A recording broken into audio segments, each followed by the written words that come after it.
Europe in the late 1400s was restless. Old certainties were being questioned by many. The Renaissance had brought new, exciting ideas. People began to look at the world differently. Scholars eagerly read ancient texts once more. This created a fresh intellectual climate. The Catholic Church was central to everything. It guided all aspects of European life. From birth until death, its rituals marked time. Its teachings shaped beliefs about heaven and earth. Most people accepted its authority without question, yet discontent was slowly, quietly growing. Some felt the Church had strayed from its path. Signs of underlying trouble were appearing. Some questioned the Church's immense wealth. Others disliked the extensive power of the clergy. New technologies like the printing press were emerging. These inventions would soon play a crucial role. The stage was being methodically set for a dramatic upheaval. A religious revolution was approaching Europe fast. The Catholic Church was much more than a religion. It was a vast and powerful institution. It owned large amounts of valuable land. It collected taxes from the people, known as tithes. Its power reached into every kingdom in Europe. Kings and emperors often sought its approval. Its influence was immense, touching every soul. For many centuries, the Church was supreme. In Western Europe, it held an unchallenged position. It was the sole interpreter of the Christian faith. The Pope, based far away in Rome, was its head. His pronouncements carried enormous weight and authority.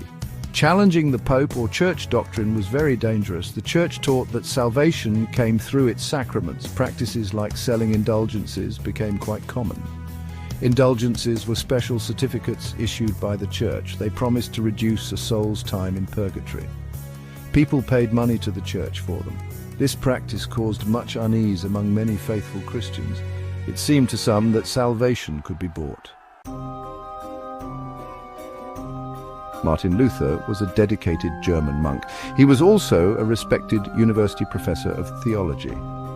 He studied the Holy Bible very carefully indeed. He struggled deeply with his own sense of sinfulness.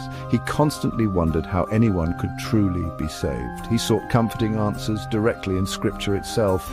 His personal spiritual quest would soon ignite a fire. Luther became increasingly troubled by indulgences, especially those aggressively sold by Johann Tetzel. Tetzel's sales tactics were very persuasive and bold. He claimed indulgences freed souls from purgatory instantly. Luther believed this teaching was profoundly wrong. He felt it cruelly misled ordinary devout people. He thought salvation was a free gift from God. On October 31st, 1517, Martin Luther acted decisively. He posted his famous 95 Theses for all to see. He put them on a church door in Wittenberg. These were scholarly arguments against the sale of indulgences. Luther's challenging ideas spread incredibly fast. The newly invented printing press was absolutely key. Section 4, Rome's Thunder. The Church reacts to defiance. At first, the Church authorities in Rome did not take Luther seriously. They saw him as just another troublesome monk. They fully expected him to back down very quickly. Pope Leo X underestimated the growing discontent in Germany. The initial response was one of dismissal. This proved to be a significant misjudgment. Luther refused to be silenced and wrote more pamphlets. He questioned the Pope's authority and said the Bible was the only true guide. The Church summoned him to Rome, but Frederick the Wise intervened. In 1521, Luther appeared at the Diet of Worms. He famously refused to recant, stating, "Here I stand, I can do no other." Section 5, Flames of Change. The Reformation spreads across Europe. Martin Luther's courageous actions inspired many others. In nearby Switzerland, Ulrich Zwingli began his own reforms. He had developed similar ideas about the Bible's authority. John Calvin, another key figure, started his work in Geneva. Calvin's theological ideas would become very influential worldwide. The movement was no longer just about Luther. It was growing rapidly and taking different forms. New leaders emerged in various parts of Europe. The Reformation was not always a peaceful process. In Germany, the destructive Peasants' War broke out in 1524. Peasants used Luther's ideas of Christian freedom. They used them to demand social and economic change. Luther strongly condemned their widespread violence. He supported the nobles in crushing the peasant revolt. This showed the complex nature of the era. Religious change often had unintended social consequences. Many German princes decided to support Luther. They saw a chance to gain more political power. They could reduce the church's influence in their lands. They could also seize valuable church properties and wealth. Section 6. A New Landscape: Society, Politics and Faith Remade. The Reformation completely shattered Europe's religious unity. For many centuries, one church had dominated Western Christendom. Now, multiple Christian faiths existed side by side. This frequently led to widespread conflict and terrible wars. The 30 Years' War, from 1618 to 1648, was especially devastating. It changed the political map of Europe forever. Millions of people died from fighting, famine and disease. The dream of a united Christian Europe was lost. Politically, the overall power of the Pope declined significantly. Kings, queens and other secular rulers gained more authority. Independent nation-states became stronger and more centralized. They increasingly controlled religious matters within their own borders. The old idea of a universal Christian empire faded.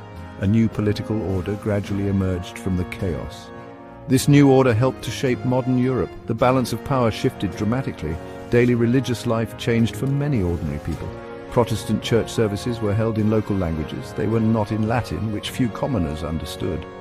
The focus shifted to Bible reading and lengthy sermons. Section 7 echoes through time, the Reformation's enduring legacy. The Reformation was a major turning point in history. It ended the Catholic Church's religious monopoly. This applied to Western Europe for over 1,000 years. It introduced religious diversity to the continent. This diversity was often hard-won through struggles. It came through much conflict and persecution, but it became a lasting feature of modern life. People learned to coexist with different beliefs. The shift in power from the church to states was immense. This laid groundwork for modern secular governments. Rulers no longer answered primarily to the distant pope. National identity and loyalty grew stronger. Political landscapes across Europe were reshaped. These changes still affect global politics today. The relationship between church and state was redefined. New forms of governance began to take shape. The Reformation emphasized individual conscience. It encouraged literacy through Bible reading. This had lasting effects on education and thought. It contributed to